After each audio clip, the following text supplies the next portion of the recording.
नमस्कार दोस्तों, आप सभी का सुथोड़ ऑफिशियल यूट्यूब चैनल में आपका स्वागत है। तो इस वीडियो में मैं आपसे बात करने जा रहा हूँ एनएचएम स्टाफ नर्स एग्ज़ाम के फाइनल रिजल्ट को लेकर के क्या अपडेट है और क्या 25 दिसंबर के रोज़गार मेले में जीएनएम वालों को नियुक्ति मिलेगी या नहीं मिलेगी, इसके बारे में खबर देने जा रहा हूँ।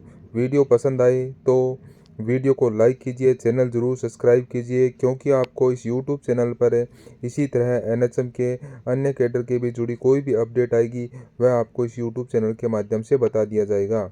और स्टाफ नर्स का जो जैसे ही फाइनल रिजल्ट आएगा आपको बता दिया जाएगा कि कट ऑफ कितनी गई है, कौन सी रैंक तक वालों का फाइनल सिलेक्शन हुआ है। यह संपूर्ण जानकारी आपको इस यूट्यूब चैनल के माध्यम से बता दी जाएगी और उनकी पीडीएफ आपको हमारे टेलीग्राम पर देखने को मिलेगी, जिसका लिंक नीचे डिस्क्रिप्शन में दे रखा है। अगर अभी तक आपने ज्वाइन नहीं किया है तो आप जाके ज्वाइन कर सकते हो। तो चलिए, आप देख सकते हो अभी अभी जो अधीनस्थ बोर्ड के अध्यक्ष हैं उन्होंने जो आलोक राज जी ने जो ट्वीट के माध्यम से यह जानकारी दी है कि जब किसी स्टूडेंट द्वारा पूछा गया कि स्टाफ नर्स का अनुमोदन कब होगा, हैं, तो यानी कि इसका कहना है कि पूछना था कि स्टाफ नर्स यानी कि जीएनएम एग्ज़ाम का फाइनल रिजल्ट है वो कब आएगा। तो उन्होंने यही बताया अध्यक्ष जी ने कि स्टाफ नर्स का रिजल्ट डीवी रिपोर्ट आने या फिर यानी कि उसका मतलब यह हुआ कि अभी तक विभाग ने जो डीवी रिपोर्ट है वो बोर्ड को नहीं सौंपी है। और आपको मालूम है स्टाफ नर्स का जिस विभाग ने डीवी करवाया था उसी विभाग ने सेम डेट में और एब्सेंट कैंडिडेट को भी 18 दिसंबर को वापस से बुला लिया गया था। तो उसी डेट में उन्होंने इसके अलावा दो और कैडर का भी डीवी लिया था। एक आपका जो लिया था लैब टेक्नीशियन का और दूसरा आपका नर्सिंग ट्यूटर इंचार्ज का उनका। तो उसका मतलब अगर जीएनएम की डीवी रिपोर्ट अभी तक नहीं आई तो उनकी भी नहीं आएगी होगी, क्योंकि इन तीनों का जो डीवी है वह विभाग द्वारा साथ में ही करवाया गया था। लास्ट 18 दिसंबर भी चांस दिया गया था, जिसमें भी तीनों कैडर को चांस दिया गया था।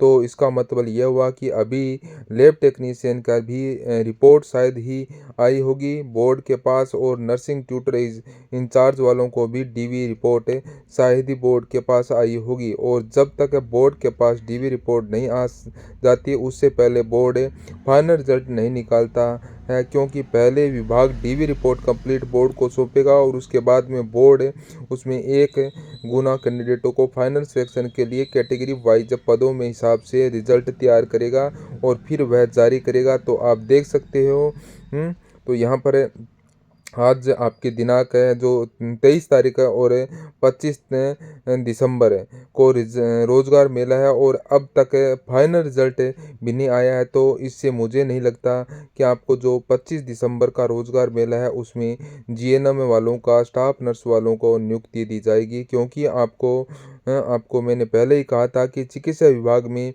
सुनने में आया था कि 8,000 लगभग 8,000 के करीब पद है वह नियुक्ति दी जाएगी। तो उस हिसाब से देखा जाए तो अगर जून में आपको 19 कैडरों के एग्ज़ाम आयोजित हुए, डाटा एंट्री ऑपरेटर में अभी टाइपिंग टेस्ट हुआ था 21 दिसंबर को, तो उनका भी डीवी भी होना, उसके बाद फाइनल रिजल्ट आएगा।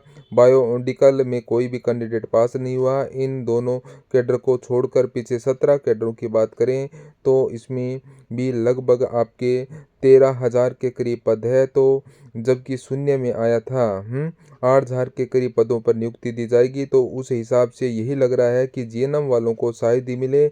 हो सकता है नेक्स्ट रोजगार मेला सुनने में आया जनवरी में भी आ रहा है तो उसमें दी जाए, और एनएचएम के बाकी कैडरों का रिजल्ट जब भी आएगा तो आपको इस यूट्यूब चैनल के माध्यम से बता दिया जाएगा। यानी कि अब तक एनएचएम के जो 19 कैडर दो कैडर जैसा ही अभी कहा कि स्किप कर दिया है बायोटिकल और डाटा एंट्री ऑपरेटर वालों को, तो 9 कैडरों का रिजल्ट आ चुका है अभी तक। कितने का किया है, 2 को स्किप कर दिया है। 9 कैडरों का है जो रिजल्ट है वो आ चुका है अभी तक।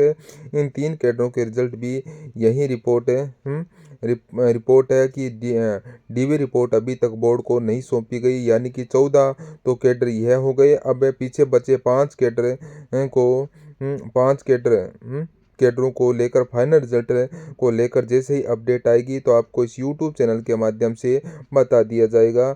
और इसके अलावा पटवारी वालों के लिए भी मैं आपको बता देता हूँ। पटवारी का एग्ज़ाम जिन्होंने दिया फाइनल रिजल्ट को लेकर भी अधीनस्थ बोर्ड के अध्यक्ष आलोक राज जी ने यही लिखा है कि पटवारी रिजल्ट रिपोर्ट डीवी रिपोर्ट आने पर तैयार होगा। यानी कि अभी तक पटवारी एग्ज़ाम के फाइनल रिजल्ट की दी हुई रिपोर्ट है वह विभाग के बोर्ड को नहीं सौंपी गई है। जैसे ही बोर्ड को सौंपेगा उसके बाद बोर्ड वह पटवारी भर्ती परीक्षा का फाइनल रिजल्ट जारी कर देगा। उसके अलावा जैसे ही आप सभी को मालूम है आपको एनएचएम आयुष अधिकारी हैं तो उनका सभी का रिजल्ट जारी होते ही आपको यहाँ पर बता दिया जाएगा।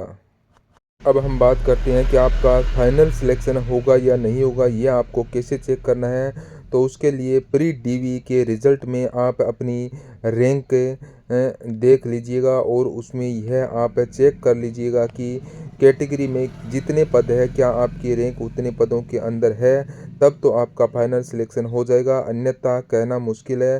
फिर डिपेंड करता है कि आपसे आगे वाले कैंडिडेट किसी ने डीवी नहीं करवाया है या फिर किसी ने डीवी करवाया है, उसके दस्तावेज में कमी पाई जाती है, उससे फिर से वापस दस्तावेज नहीं दिखाए तो हो या फिर बाद में सीएचओ में चला गया जाए और उसके बाद में पद खाली रह जाए तब आपको ले लिया जाए, वह अलग बात है। यानी कि कैसे चेक करना है, जैसे कि अगर आप यहाँ पर सपोज डेट आप देख लेते हैं कि ओबीसी कैटेगरी के हो और प्री डीवी के लिए रिजल्ट में आपकी रैंक माना कि 1400 पे है, तो आपको देखना है जनरल में कितने पद है।